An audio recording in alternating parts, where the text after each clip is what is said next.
জুলাই অভ্যুত্থানের পর কঠিন হয়ে গেছে বাংলাদেশের রাজনীতি। যে নেত্রী বলেছিল তারা পালাবে না, জনতার রোষানলে তিনি তার পরিবার নিয়ে পালিয়েছেন। নিজের নেতাকর্মীদের রেখে গেছেন মহাবিপদে, নিজে আরামে আছেন দিল্লিতে। জুলাই বদলে দিয়েছে সবকিছু। জেগে উঠেছে জনতা, অধিকারের দাবিতে উচ্চ কণ্ঠ হচ্ছে সবাই। আওয়ামী লীগ হয়েছে তছনছ। শক্তিধর হাসিনা ও আওয়ামী লীগ যেখানে তছনছ হয়েছে, সেখানে আরো কঠিন দিন আসছে বিএনপি, জামায়াত, এনসিপি সহ রাজনৈতিক দলগুলোর জন্য। সামনে হয়তো বিএনপি ক্ষমতায় আসবে। শুধু বিএনপি না, বাংলাদেশের আগামী 3টা সরকার একদিনও শান্তিতে থাকতে পারবে না বলে মনে করছেন রাজনৈতিক বিশ্লেষকরা। জনপ্রিয় বিশ্লেষক সাদিকুর রহমান খান বলেন, চাঁদাবাজি করে জুলুম করে শান্তিতে থাকা শেষ সরকারটা হাসিনার সরকার, আর এরপর একটা সরকারও এই সুযোগটা পাবে না। ইউনূস কি শান্তিতে আছে? নাই। ছাত্র উপদেষ্টাদেরও তুমুল গালিগালাজ সহ্য করতে হচ্ছে। 2 উপদেষ্টার পিএস এর দুর্নীতি নিয়ে যা হয়েছে, হাসিনার আমলে মন্ত্রীর দুর্নীতি নিয়েও এত হাউকাও হয় নাই। কেন?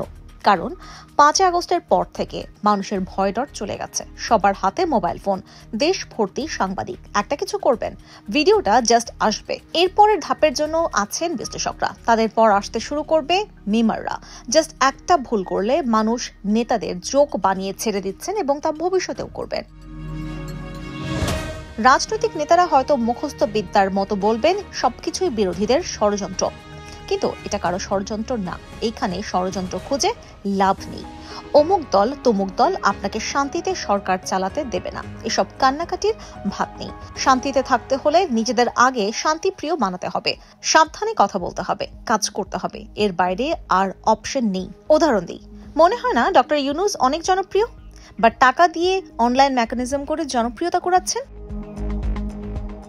ইউনূসের ফেসবুক পেজে যান, আয়নাঘর দেখতে যাওয়ার পোস্টে বা দাম কমানোর পোস্টে লাখ লাখ পজিটিভ রিয়াকশন। আবার নারী কমিশন প্রশ্নে তীব্র গালিগালাজ। কিনে নেওয়া রিয়াকশন হলে তো সবাই পজিটিভ হতো নাকি? কিছুদিন আগে খিলগাঁওতে এক পুলিশ এক রিকশাওয়ালার ঘাড়ে হাত দিয়ে ধাক্কা দিয়েছিল। রিকশাওয়ালা এসে পুলিশটাকে চড় মেরে জেগেছে, আমার ঘাড় ধরলি কেন? প্রতিটা মানুষ এখন ইউটিউবে নাটকের চেয়ে রাজনীতি বেশি দেখে। মফস্বলে গ্রামের জীবন খুবই ধীর, অথচ খেতে বসে সবাই কথা বলছে রাজনীতি নিয়ে। গ্রামের মানুষের কাছে বাংলাদেশের সবচেয়ে বড় 2টা মিডিয়া হলো পিনাকি ভট্টাচার্য আর ইলিয়াস হোসেন। রাস্তাঘাটে তাদের ভিডিও দেখে মানুষ। জেলা শহরের ব্যাংকের অফিসে আলোচনা কি চলছে জানেন? হাসনাত আব্দুল্লাহ নাহিদ ইসলামকে ভবিষ্যতের প্রধানমন্ত্রী বলে পোস্ট দিয়েছেন, তা নিয়ে আলোচনা। সারা বাংলাদেশের মানুষের রাজনৈতিক হয়ে উঠেছে। এরা কোনো দলকে গালিগালাজ করতে ছাড়ছে না, ইনক্লুডিং বৈষম্য বিরোধীরা। তো ব্ল্যাঙ্ক চেক পেয়ে দেশ চালানোর স্বপ্ন দেখে লাভ নেই।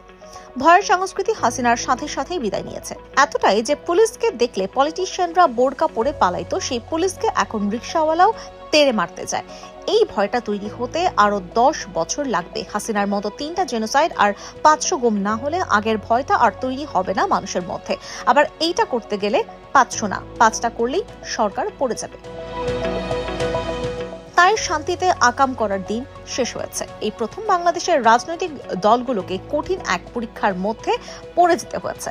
মানুষ 71-এর পরেও এতটাই রাজনৈতিক হয়ে উঠেছিল, তবে এইটা সবসময় ভালো না।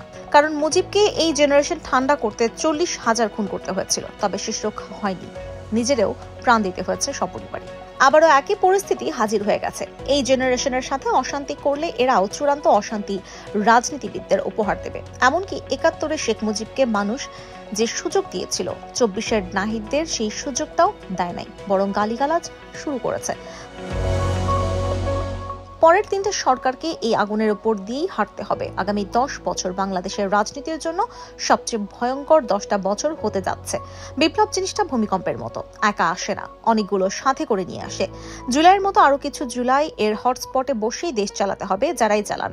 এই 10 বছরে রাজনৈতিক ভুলের মাসুল খুব চড়া হতে যাচ্ছে। কোনো দলের ওপর দায় চাপিয়ে কোনো লাভ হবে না। ভুল হলেই সরাসরি মাটির তলে চলে যেতে হবে, আওয়ামী লীগের মতো। আওয়ামী লীগ তাও তো 17 বছর সময় পেয়েছিল। এরপরের 3টা সরকার 17 মাস পাবে কিনা সন্দেহ আছে। IPTV USA news desk.